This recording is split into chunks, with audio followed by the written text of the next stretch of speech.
우리가 치료를 청구를 하다 보면 만성 단순 치주염, 또 만성 복합 치주염 이런 상병들을 접하게 됩니다.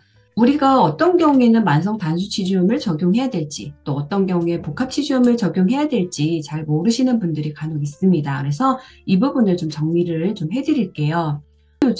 균이래요. 그런데 만성 복합 치주염은 치조골 소실이 이렇게 수직적으로 소실을 양상된 걸 볼 수가 있고, 그러므로 해서 치주낭이 깊어요. 그리고 불규칙하게 형성이 되어 있습니다. 그래서 보통 만성 단순 치주염 같은 경우에는 4 내지 5mm 정도의 치주낭을 보인다면, 만성 복합 치주염 같은 경우에는 6mm, 8mm, 9mm까지도 치주낭의 깊이를 볼 수가 있습니다. 그래서 만성 복합 치주염 같은 경우에는 우리가 이제 과도하게 치아에 가해지는 힘 때문에 치아의 동요도가 심해지는 경우도 볼 수가 있습니다. 그러면 예제 차트를 보면서 단순 치주염과 복합 치주염을 한 번 더 적용해 볼까요? 자, 5월 2일 날 C씨가 입안 전체 잇몸이 부은 것 같아요 라는 주소로 내원을 했습니다. 그래서 파노라마 촬영을 해봤더니 어때요? 치조골 소실이 비교적 이렇게 수평으로 이루어져 있고 균일하게 이루어져 있죠. 그래서 이런 경우에는 이제 만성 단순 치주염을 적용을 했습니다. 그리고 치석 제거를 시행을 했겠죠. 그리고 나서 이제 다음번에 치주 치료가 필요한 치근활택술이라는 진료를 시행을 한 케이스입니다. 이런 경우에는 만성 단순 치주염을 적용을 해주시고요. 그다음에 이 차트를 한번 볼까요? 37번을 한번 보시겠습니까? 어때요? 치조골 소실이 수직으로 뚝 떨어지는 걸 볼 수가 있죠.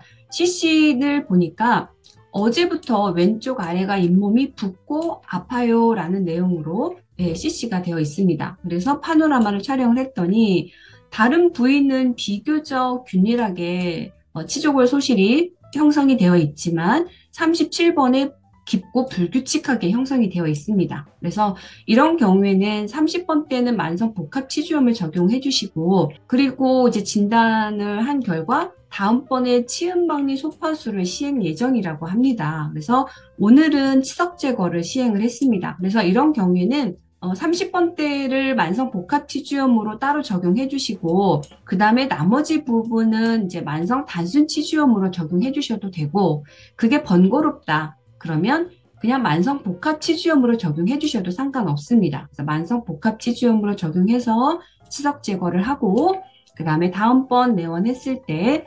30번대를 치은 박리 소파술, 플랩 오퍼레이션 치은 박리 소파술을 시행을 한 케이스인 경우에는 만성 복합 치주염을 적용을 했습니다.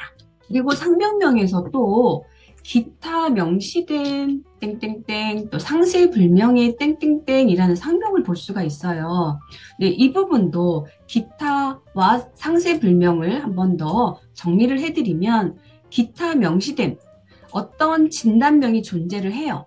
그런데 발병률이 낮아요. 그래서 이거를 다 통합하여서 묶은 형태, 즉 한 가지 예를 들자면 교환면에, 대구치 교환면에 상아질 우식이 존재를 합니다. 상아질 우식이 존재해서 진단명이 상아질 우식이라는 상병이 있죠. 존재하죠. 그런데 이렇게 치근 부위, 그러니까 시멘트질 우식, 이 시멘트질 우식 상병이 이 치경부 부분에 시멘트질 우식 상병이 존재를 해요. 각각의 상병은 존재를 하지만 교환면에도 이렇게 우식이 있고 시멘트질 부분에도 이렇게 우식이 있는 경우에는 좀 드물죠. 네, 이렇게 드문 형태인 경우에는 가장 대표적인 K02.8 기타 치아 우식증을 적용을 합니다. 보통 이런 경우에 이제 뭐 치권확장의 치은절제 같은 경우 할 때 이런 상병을 많이 적용해 주시는 경우들이 있습니다.